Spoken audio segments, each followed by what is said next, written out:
ఈరోజు మనం Guntur style chicken curry చేయబోతున్నాం.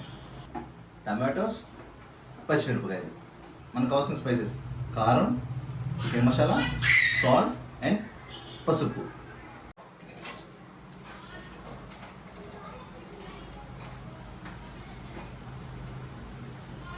పెట్టిన తర్వాత టమాటాలు కూడా వేసేద్దాం. వేసే అది జింజర్ గార్లిక్ పేస్ట్ వేసుకుందాం.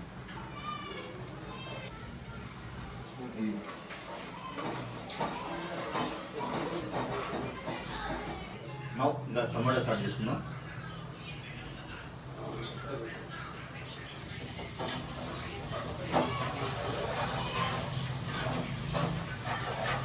ఓకే, చికెన్ యాడ్ చేద్దాం. Okay, leg piece.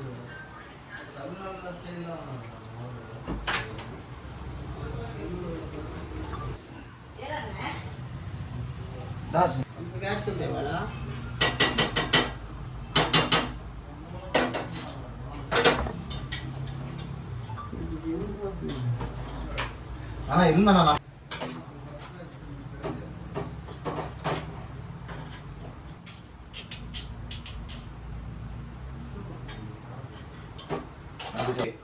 ఓకే. ఒక 1 minute తర్వాత చిన్న ఈ 10 రూపీస్ పెరుగు ప్యాకెట్ యాడ్ చేసుకోండి.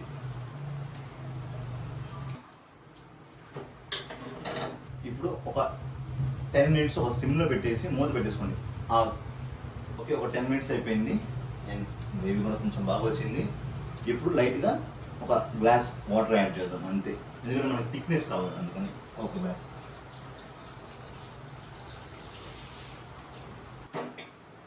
వాటర్ యాడ్ చేసుకున్నాం కాబట్టి ఇంకా మూత పెట్టేసి ఒక 15 to 20 minutes ఇంకా వదిలేద్దాం సిమ్ ఎక్కువ పెట్టేసి.